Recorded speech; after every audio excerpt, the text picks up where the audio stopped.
Semangat pagi di hari Senin 10 Mei 2021.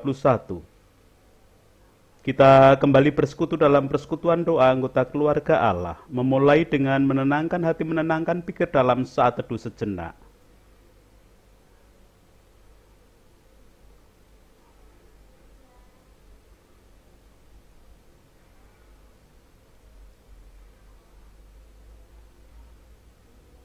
Pertolongan kita hanya berasal dari Allah yang telah menciptakan langit bumi beserta segala isinya. Kasih karunia dan damai sejahtera yang dari Allah Bapa kita dan Tuhan Yesus Kristus ada pada saudara sekalian. Amin. Anggota keluarga Allah, saat ini kita sudah memasuki pekan Paskah ke-6. Itu berarti pada minggu ini kita akan memperingati peristiwa kenaikan Tuhan Yesus Kristus ke surga pada hari Kamis yang akan datang. Pada perenungan Sabda hari ini, kita akan bersama-sama bergumul dengan tema manusia Allah. Kalau seperti anak muda zaman sekarang, apa manusia Allah? Bagaimana pengertiannya? Apakah itu setengah manusia, setengah Allah? Atau manusianya Allah atau apa? Itu kalau ditanggapi dengan cara anak muda milenial zaman sekarang. Siapakah yang disebut dengan manusia Allah? Apa tugas manusia Allah? Anggota keluarga Allah, kita akan bersama-sama terlebih dahulu memperhatikan leksionari bacaan kedua hari ini. Surat 1 Timotius pasal yang ke-6 ayat 11 sampai 12 demikian. Tetapi engkau, hai manusia Allah, jauhilah semuanya itu. Kejarlah keadilan, ibadah, kesetiaan, kasih, kesabaran, dan kelembutan. Bertandinglah dalam pertandingan iman yang benar, dan rebutlah hidup yang kekal. Untuk itulah engkau telah dipanggil dan telah engkau ikrarkan ikrar yang benar di depan banyak saksi. Demikian kesaksian surat Rasul Paulus yang ditujukan kepada Timotius. Anggota keluarga Allah, di dalam perenungan Sabda hari ini nanti kita akan menggunakan beberapa versi terjemahan Alkitab. Setidaknya ada 4 versi terjemahan Alkitab. Dan saya mencoba membuatkan bagan dari 4 versi tersebut. Anggota keluarga Allah, manusia Allah disebut hanya sekali dalam Alkitab terjemahan baru atau Alkitab cetakan yang banyak digunakan di dalam bahasa Indonesia. Yang menyatakan sebutan manusia Allah adalah Rasul Paulus di dalam suratnya kepada Timotius yang pertama. Itu berarti sebutan ini dinyatakan Rasul Paulus bagi Timotius, anak rohani yang membantunya dalam pekabaran Injil. Apakah dengan demikian hanya Timotius yang menjadi manusia Allah? Kita akan memperhatikan apa yang dimaksud dengan sebutan manusia Allah oleh Rasul Paulus. Mengapa Rasul Paulus menggunakan sebutan manusia Allah, dan tentunya nanti kita masing-masing bisa menentukan, aku termasuk sebutan manusia Allah itu atau tidak. Anggota keluarga Allah, Berikut adalah bagan yang saya coba buat berdasarkan keempat versi terjemahan Alkitab.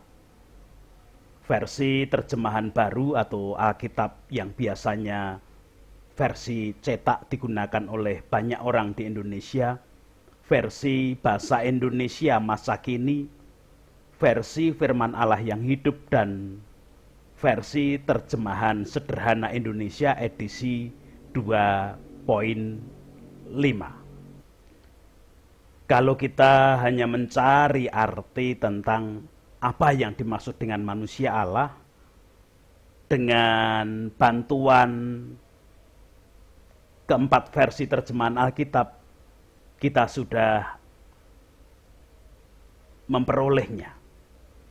Tetapi belum tentu kita mendapatkan maknanya dan bisa menerapkan implikasinya untuk kehidupan kita. Manusia Allah dalam terjemahan baru disebutkan di dalam bahasa Indonesia masa kini menjadi milik Allah. Di dalam firman Allah yang hidup, hamba Allah. Terjemahan sederhana Indonesia edisi 2.5 sama dengan bahasa Indonesia masa kini. Itu berarti manusia Allah adalah manusia milik Allah yang menghamba kepada Allah. Bagaimana implikasinya untuk kehidupan kita, anggota keluarga Allah pada zaman sekarang dengan sebutan manusia Allah tersebut? Apakah kita termasuk manusia Allah?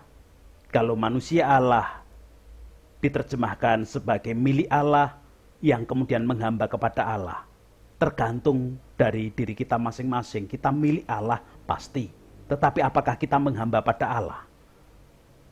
Kalau kita milik Allah dan kita menghamba pada Allah, menyatakan diri aku mau menghamba pada Allah, berarti kita termasuk manusia Allah. Tidak hanya Timotius manusia Allah, tetapi kita anggota keluarga Allah yang menjadi milik Allah dan kemudian menyatakan diri mau menghamba kepada Allah adalah manusia Allah. Pergumulan selanjutnya adalah apa yang harus dilakukan oleh manusia Allah. Di dalam Alkitab terjemahan baru dikatakan, kejarlah. Kejar adalah suatu usaha untuk menyusul dengan cara berlari. Dalam hal ini, ada yang disusul dan itu posisinya di depan. Ada yang mau diikuti. Karena kalau yang di belakang namanya bukan dikejar tetapi ditunggu. Pernyataannya bukan kejarlah tetapi tunggulah kalau itu di belakang. Sekali lagi saya mengulang, kejar adalah suatu kegiatan yang berusaha untuk menyusul ke depan dengan cara berlari. Dengan demikian, kejar adalah suatu kegiatan yang bersifat aktif. Ada usaha, ada kemampuan, dan bekerja. Maka, di dalam bahasa Indonesia masa kini dikatakan, berusaha menjadi. Dan di dalam firman Allah yang hidup dikatakan, bekerjalah. Itu yang awalannya harus dilakukan oleh manusia Allah. Manusia Allah harus bekerja, berusaha untuk mengejar sesuatu yang di depan. Dan hal itu berbeda dengan kata tunggulah, bukan kejarlah, yang adalah kegiatan bersifat pasif. Lebih banyak diam menunggu itu, bahkan menunggu sering kali membosankan. Anggota keluarga Allah menjadi manusia Allah berarti harus aktif, mengusahakan dan bekerja dengan patokan yang pasti, yaitu sesuatu yang sudah ada di depan supaya dapat dikejar atau paling tidak menjadi sama atau menjadi seimbang dengan yang ada di depan tadi setelah kita mengejarnya dengan berlari ketika kita sudah bersungguh-sungguh bekerja. Pertanyaannya, siapa yang dikejar? Siapa yang bisa dijadikan patokan supaya kita mendapatkan ukuran tentang keseimbangan tentang yang kita lakukan? Anggota keluarga Allah yang disebut sebagai Allah sejati dan manusia sejati hanya ada pada diri Yesus Kristus. Mengapa? Karena dialah Allah yang telah menjelma menjadi manusia. Maka patokan atau ukuran keseimbangan yang dikejar adalah karya Yesus sendiri. Bukan berarti kita disuruh menyamai Yesus, bukan berarti kita disuruh menggantikan Yesus, tidak. Tetapi di dalam kita menjadi manusia Allah, itu harus menggunakan patokan atau ukuran yang benar sesuai dengan apa yang dilakukan, yang dikaryakan oleh Yesus sendiri. Karya Yesus yang bagaimana? Itu yang menjadi pertanyaan kita selanjutnya. Yang pertama di dalam bagan yang kita buat adalah keadilan. Berarti yang harus kita kejar pertama kali adalah Yesus yang mewujudkan keadilan.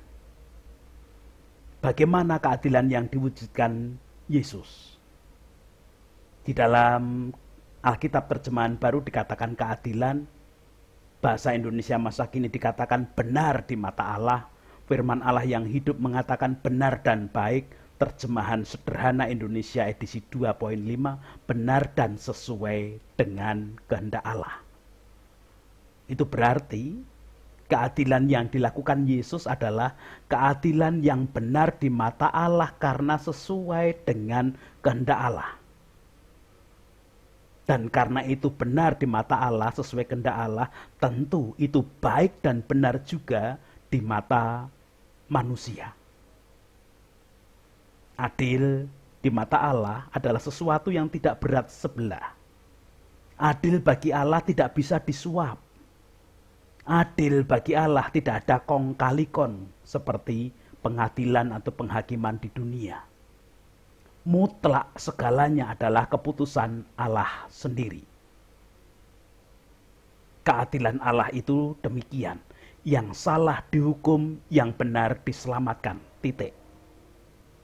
Tidak ada embel-embel berikutnya ketika ada uang pelicinnya, ketika ada suap dan lain sebagainya, tidak ada. Jadi keadilan Allah itu yang salah dihukum dan yang benar diselamatkan.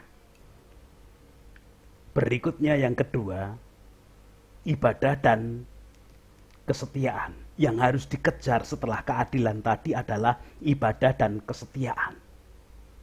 Bagaimanakah ibadah dan kesetiaan yang diwujudkan oleh Yesus? Di dalam bagan Alkitab terjemahan baru menggunakan dua istilah, ibadah kesetiaan. Dalam bahasa Indonesia masa kini, yang mengabdi kepada Allah dan percaya kepada Yesus. Dalam firman Allah yang hidup hanya satu, belajarlah mempercayai Allah, dan terjemahan sederhana Indonesia, tetap yakin kepada Kristus. Dalam bagan ini saya mengelompokkan ibadah dan kesetiaan dalam satu kolom. Apa itu ibadah? Ibadah adalah perbuatan untuk menyatakan bakti kepada Allah atau tindakan mengabdi kepada Allah. Itu yang tertulis dalam Kamus Besar Bahasa Indonesia. Perbuatan menyatakan bakti kepada Allah atau tindakan mengabdi kepada Allah. Tindakan tersebut harus diwujudkan dengan kesetiaan. Itu berarti tindakan tersebut harus terus-menerus diwujudkan. Kalau tindakan tersebut hanya dilakukan sekali waktu, ataupun kadang-kadang, kadang dilakukan, kadang tidak, kadang lagi dilakukan, kadang lagi tidak, namanya bukan mengabdi. Gambarannya demikian. Di daerah saya, ada seorang ibu yang bekerja mencuci dan menyetrika pada beberapa rumah. Jadwalnya pada hari Senin, Rabu, dan Jumat. Jam 7 sampai jam 10 pagi di rumah A. Jam 10 sampai jam 13 di rumah B. Jam 15 sampai jam 18 di rumah C. Pada hari Selasa, Kamis, dan Sabtu, jam 7 sampai jam 10 di rumah D, jam 14 sampai jam 17 di rumah E. Anggota keluarga Allah, sekalipun jenis pekerjaannya sama atau seperti yang dikerjakan oleh seorang abdi, tetapi dia bukan seseorang yang mengabdi, dia bukan abdi. Dia disebut sebagai tenaga serabutan. Yang namanya abdi itu bekerja full time, siang malam, dan selalu berada di rumah di mana ia mengabdi. Demikian juga mengabdi kepada Allah, harus full time, mewujudkan diri mengabdi dan menghamba kepada Allah. Itu harus full time.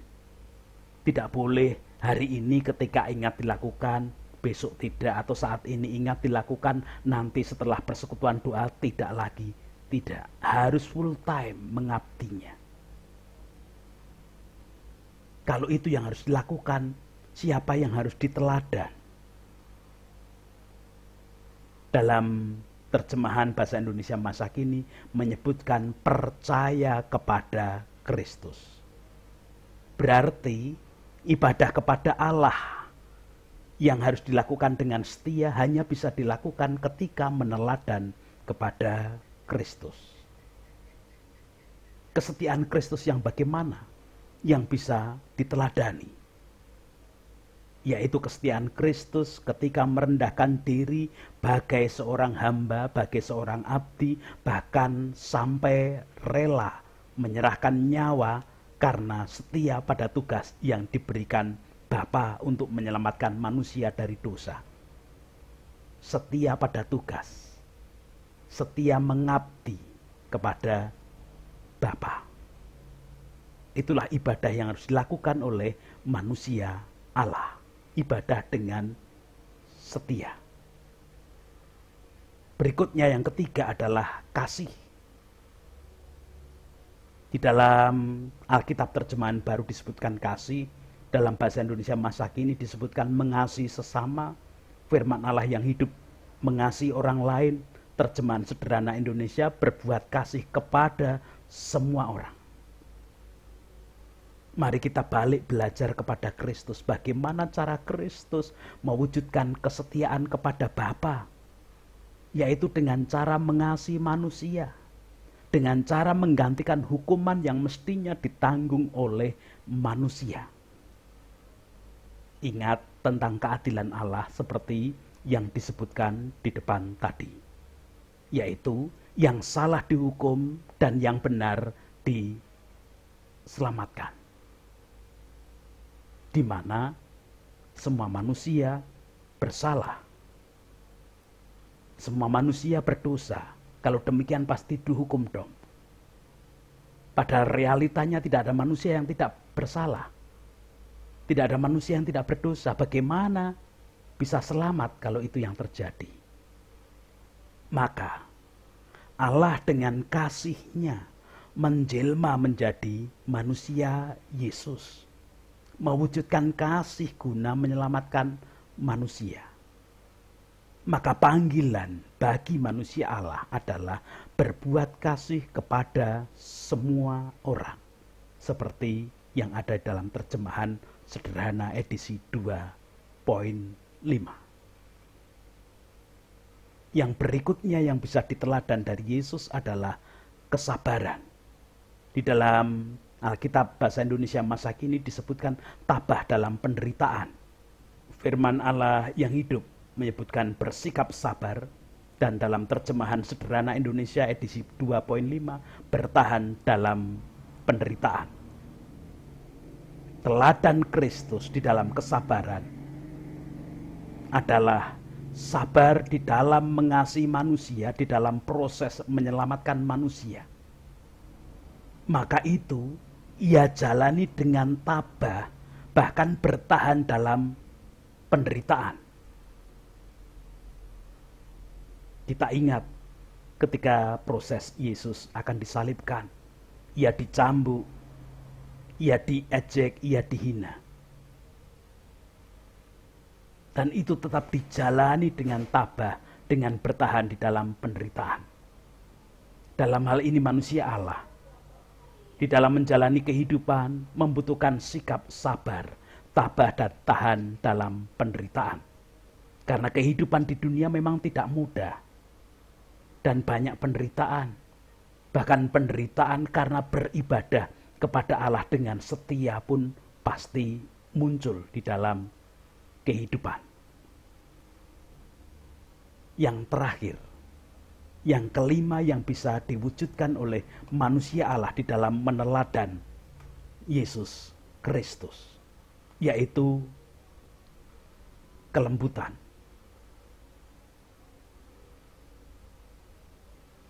Di dalam bahasa Indonesia masa kini disebutkan bersikap lemah lembut. Firman Allah yang hidup menyebutkan lemah lembut, dan terjemahan sederhana juga bersikap lemah lembut. Semua menyebutkan lemah lembut.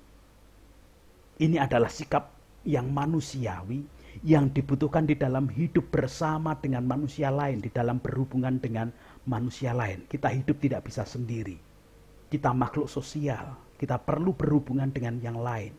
Di dalam berkomunikasi dan berhubungan dengan manusia lain dibutuhkan sikap lemah lembut, dibutuhkan kelembutan.